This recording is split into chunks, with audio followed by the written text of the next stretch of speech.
Okay, so principle number one that I'm going to talk about is that Seva is a means to dissolve the ego. Now, the whole of the spiritual path is meant to dissolve the ego.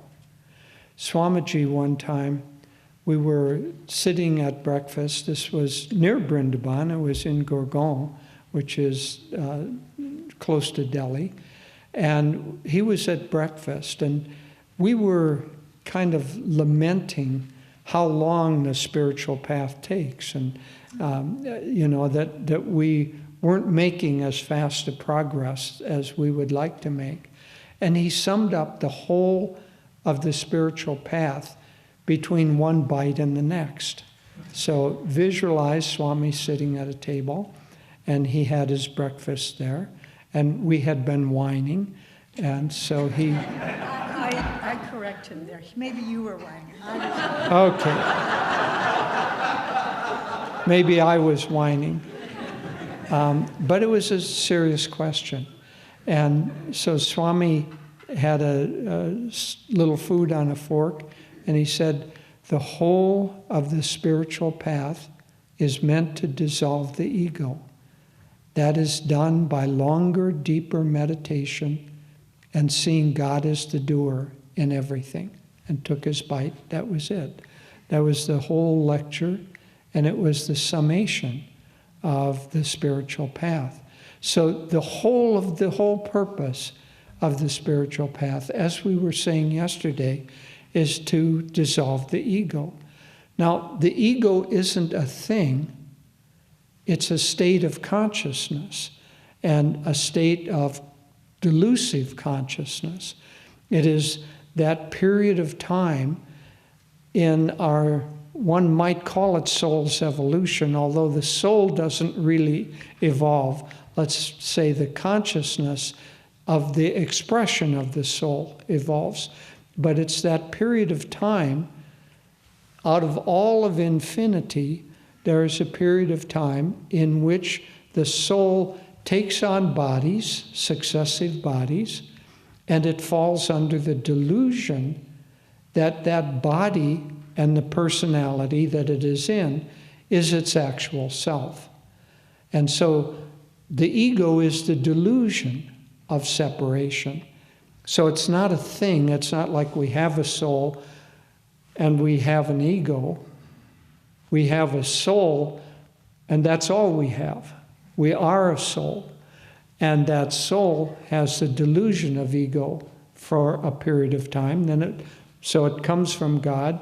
It has this evolutionary lessening and lessening of the grip of that delusion until finally it realizes that it is a delusion.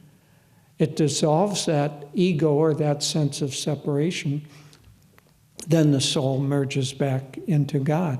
So yesterday we talked about how sadhana helps us do that, the control especially of the life force, and then the release of that life force in the body into the infinite creates the condition necessary for us to go into superconsciousness.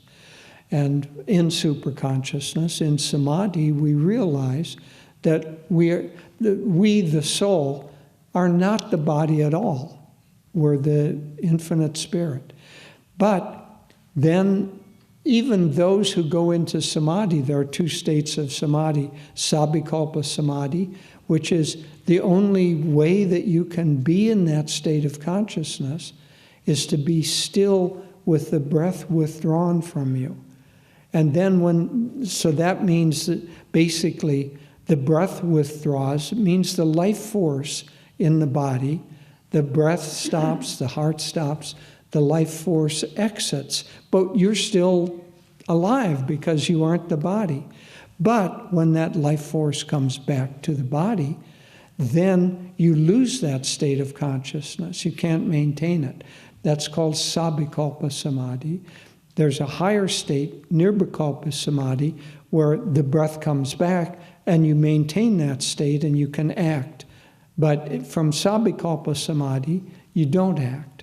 your energy is withdrawn. We're trying to get there. So our task is to get to that state of consciousness. Now, obviously, in meditation, we're working with the withdrawal of that prana and the offering of it up into the infinite. But once we're out of meditation, still we haven't achieved samadhi, but we're on our way to achieving it. That's our goal.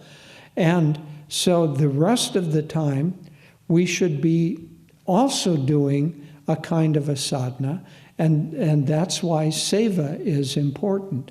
Master said that, very strongly said, you will never get there without selfless service, without seva. Very strongly he said that, and he often talked about how we have to do seva, we have to do selfless service. Now, selfless service, the purpose of it is to dissolve the ego. Now, we're going to talk more about different aspects of it, but we should understand that that's the real reality of what we're doing. But selfless service, really proper service, if it's done, should be done serving. If we're serving people, there are many ways to serve, but if we're serving people, we should be serving them in such a way that we're also helping them dissolve the ego. We'll talk about that, but that's a big part of the work in Vrindavan, is to try to help these widow mothers to also serve others, to also, they have a very strong spiritual life, but to help them on their soul's journey. So everybody is on a soul's journey. In the Bhagavad Gita, at the beginning of the Gita, not at the very beginning, but one of the first major teachings that Krishna gives to Arjuna is called Nishkam Karma. How to serve properly, how to work properly, how to act properly in this world.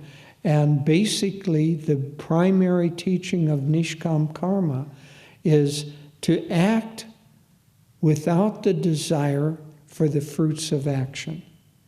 Now, normally that's hard. That's a hard concept. You know, if you're at work, you're getting paid, you're in conflict with your fellow workers or not conflict, whatever's going on, hard to remember that you're just doing this in order to dissolve the ego. But in pure service with Nishkam Karma, you can keep that more strongly in mind, and keeping it in mind, it serves the purpose of releasing us from ego. So, why serve? Because it's going to release you from ego. But it is also going to allow you to be a channel of blessing, the Masters, God flowing through you, so you become a channel of blessing to other people. And that desire to serve takes the life force that is within you that could otherwise go in directions that would increase the ego, but it takes that life force and it directs it in ways that gradually dissolves, layer by layer, the veils of ego that keep us from seeing who we really are.